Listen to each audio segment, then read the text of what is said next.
All right, we made it back here for the second RC shop video. We just got one of my little ones just walked in. So what I had to share with you today is we're going to talk about this flaky paint job. I use the Rust-Oleum. Chipped away, I've been working on it. I have the SSD link kit with the pan hard bar, and we'll get a close-up shot of that here in just a second.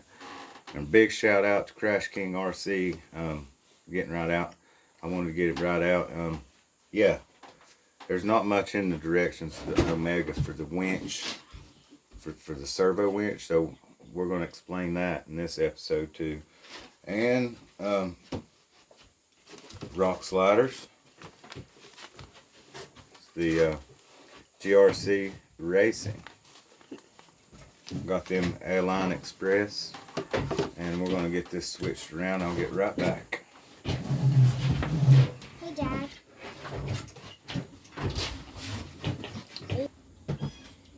Alright, anyway, Crash King, everything was all right there in the parts tree.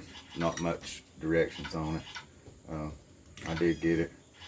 I want to shout out to everybody that's been following along for about the last year too. Thank you. Thank you much. It means a lot. But now I want to get you down in here and explain to you about this servo winch.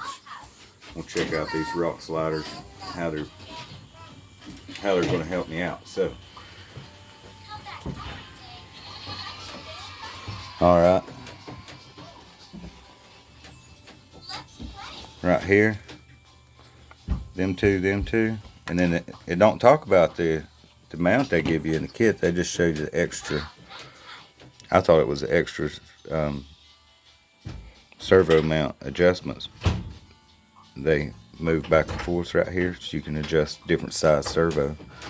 So this one, the same thing. It just goes right in here.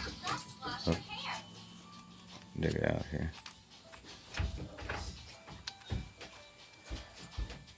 Bing. See, you just add your screw in right here. I got plenty of screws, so that ain't no big deal.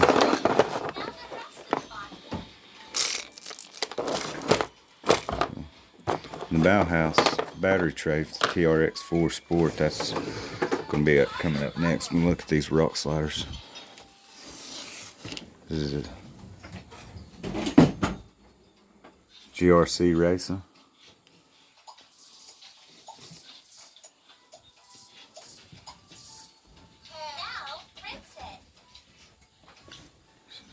They're not bad.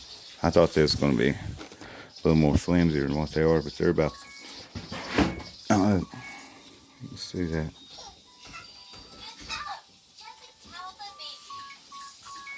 And 2 screws come in, the hardware comes in with. And it's pretty simple, but the reason, right after the day after I ordered these, I seen Skeller Fab has some really nice rock sliders for about 30 or 40 bucks, depending on what you add on them.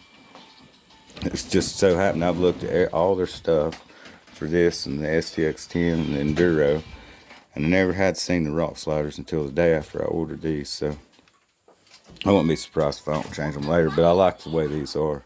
Check this out. There's this body. I'll just set it on here. Here we go. So right here, all the way down. Protects this.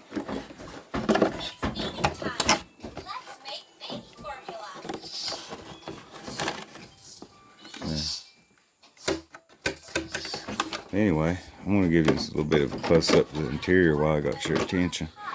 And the Reedy servo here. I don't know if you can see that.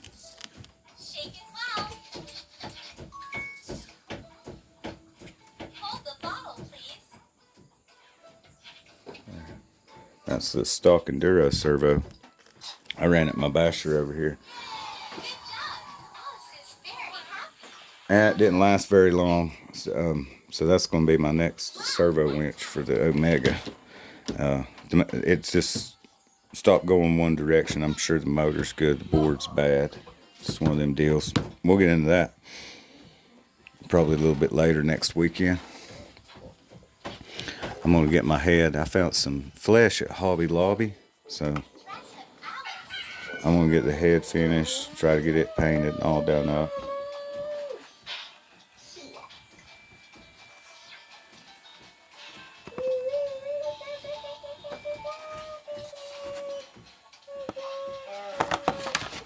Check this out.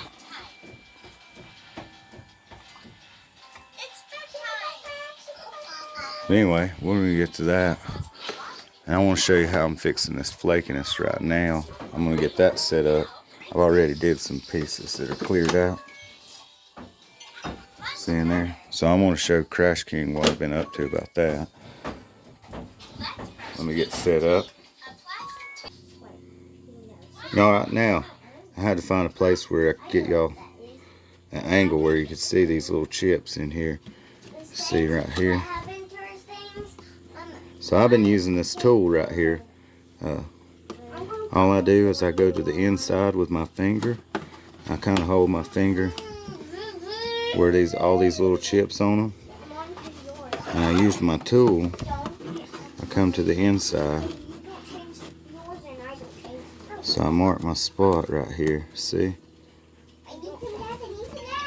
See right here? And it just flakes out. Just scratch it out. Just scratch it out. I do have another couple other tools that I got a little sanding tool that goes on my drill. And I added some scratch marks when I get ready to go put the paint back on. See here?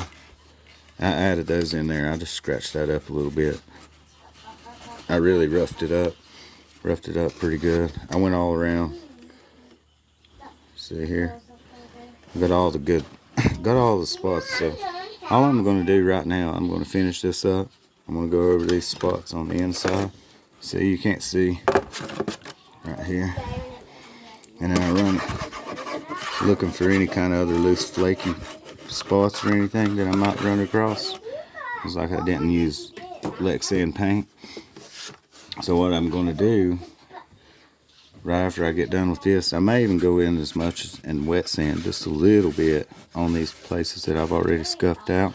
But another thing I was wanting to go ahead and share with you now, while I got your attention, is this is where I had tested a place, a couple different methods of taking the paint off, and this paint was not like a Lexan paint wanting to come off. It was really, really hard to strip. So I just want to let you know that the Rust-Oleum primers are. This may turn out to be a masterpiece. I scratched the fenders up right in here with my little hex tool. I just took and I rubbed all the fenders out. I made places in the gas tank, fender back here. I rubbed that. So hopefully this is going to look like, you know, all this is going to have little beauty marks all over it. I'm not going to do anything. This will look like the fenders are just wore a little bit. So all that gray paint's going to show through, I hope. That'll look pretty good. So if you're wondering about my servo winch, I'm not going to be building that today. I'm going to be getting right back on it. And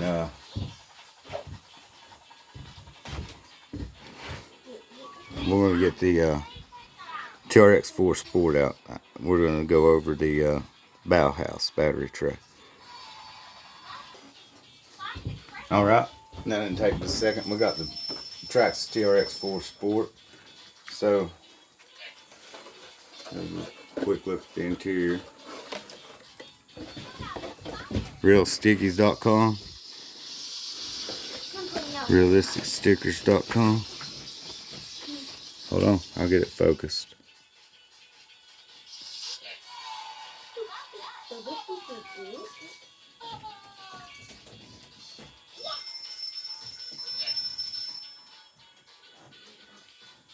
Well, anyway, you can check them out. They've got 1-to-1 stickers and all that good stuff.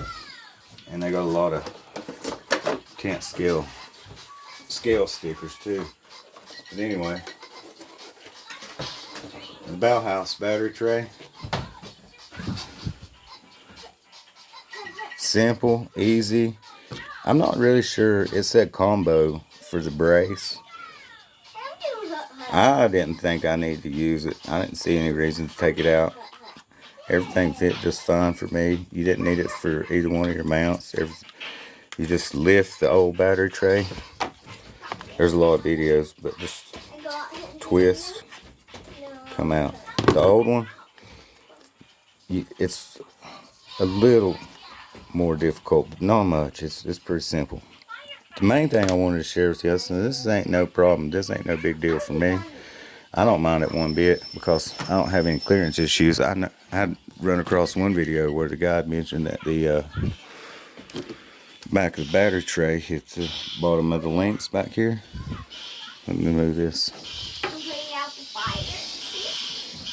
Need a bigger table. Now. And it does. Grant. You can see.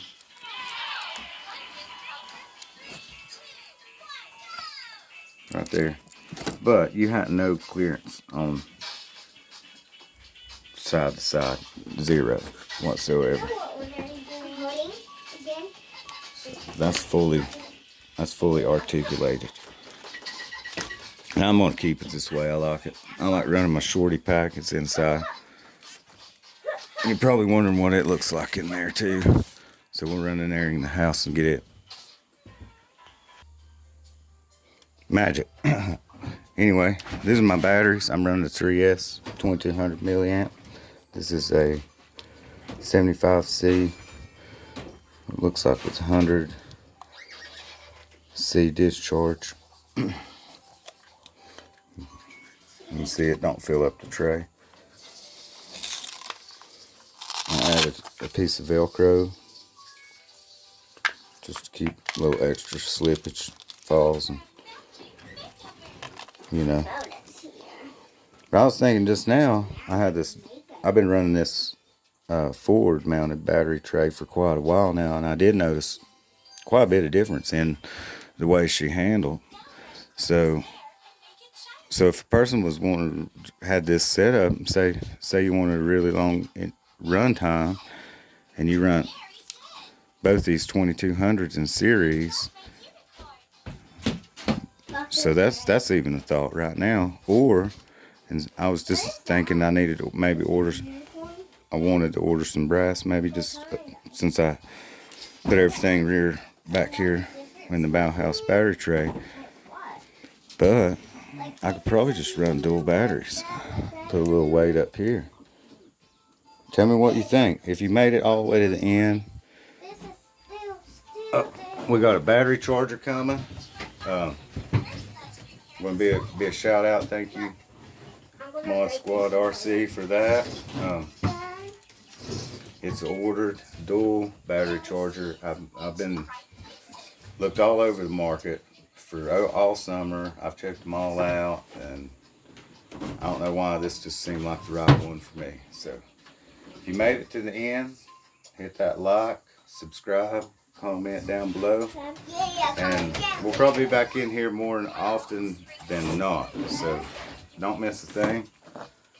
This is going to get turned into I'll show you how to do this I've got a pretty simple way of showing you how to take the potentiometer out, and also what you need to connect up to your motor and switch. Those are going to be coming too. I got a switch coming. I'm going to run it off this transmitter right here, so I'm going to need a switch for the third channel. So like I said, like, subscribe, comment down below. Y'all enjoy your day today. Thank you, Crash King.